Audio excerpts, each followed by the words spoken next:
In this lesson, we are going to learn a bunch of vocabulary around integers. So much vocabulary that it's going to get its own page.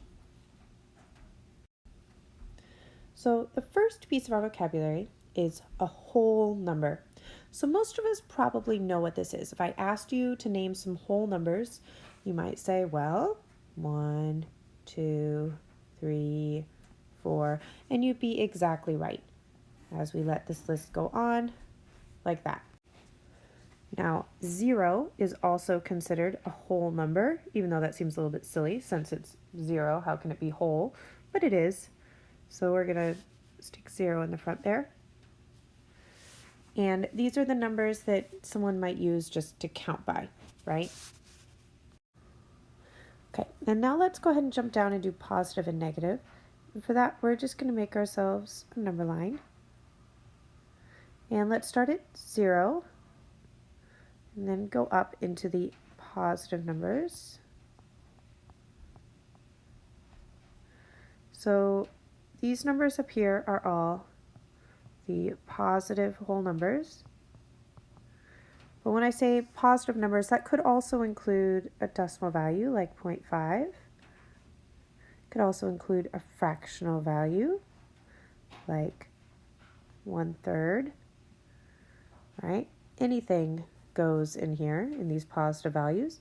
But then there's this entire other half of the number line that's empty. So let's carefully number it backwards, going into the negative numbers, which hopefully you've seen before. So these ones over here are going to be negative. We indicate that with the little minus sign in front of them. So -1, -2, -3, -4, -5. And negative numbers can also have those fractional values. So you could have, what would that one be? -1.5, for example. And then we have that word that I skipped over of opposite. So opposites in math are the same value, but on the other half of the number line. So 2 has the opposite of -2.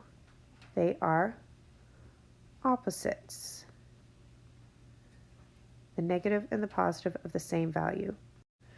And what would the opposite of -5 be? Well, that would be 5. They are opposites. Okay? If you wanted to get really technical about it, you could say that an opposite is the same distance away on the other side of the number line. Same distance from 0 on the other side of 0. This whole idea side of 0 is going to be really, really important in just a minute, of being on an opposite. But first, let's talk about what a rational number is. So a rational number includes not only all whole numbers, so all whole numbers are rational numbers, plus all the fractions, the decimals, all the in-between pieces.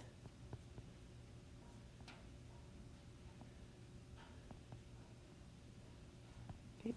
If it can be written as a fraction of 2 whole numbers, then it is a fraction, or then it is a rational number. The word rational kind of means fraction.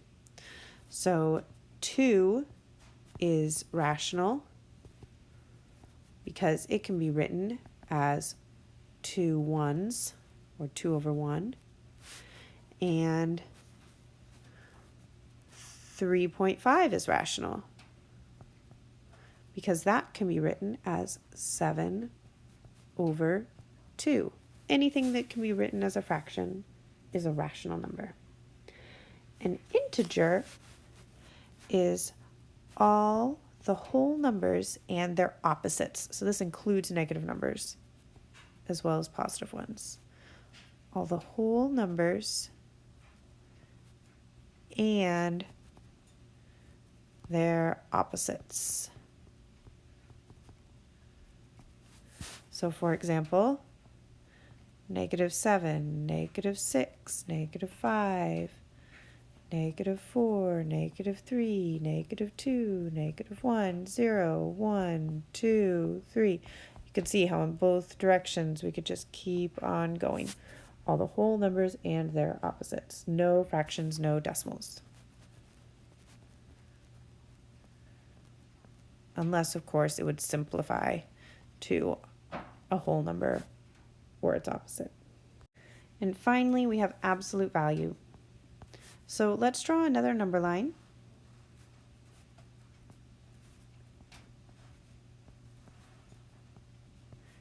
And this time we're going to be thinking about that idea of opposite again. It's a really important one.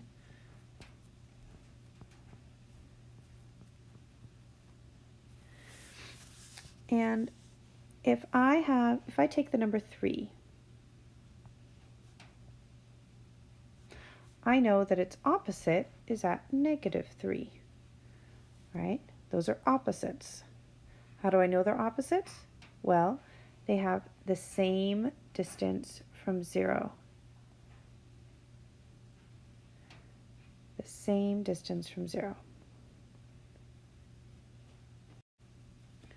That also means that they have the same absolute value. Your absolute value is your distance from 0. And you'll often see absolute value written with what looks like rather strange notation. We use these 2 bars to show it. So we would say that the absolute value of -3 equals 3. Notice these 2 bars that I drew here. I'll highlight them, I guess. Those are the absolute value bars.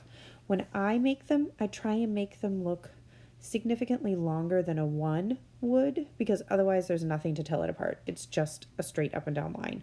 So I make it a little bit bigger so it's easy to tell that I'm not writing a 1 there. Sometimes when you see them on a computer or in a textbook, they may not look a lot bigger, but I always try and make mine look bigger, and you should too. So let's think about some other absolute values. What if we were trying to find the absolute value, what if we were trying to find the absolute value of 10? Well, how far is 10 from 0? It's 10 units away. What about the absolute value of -3.5? Well, that's 3.5 units away from 0. Are you noticing a pattern here? All the numbers just sort of become positive, right? Because we're finding their distance away from 0. For your practice problem, I want you to write down what is the absolute value of -7. And remember, that could be written as the absolute value of -7. I want you to write that down on your paper, as well as what it equals.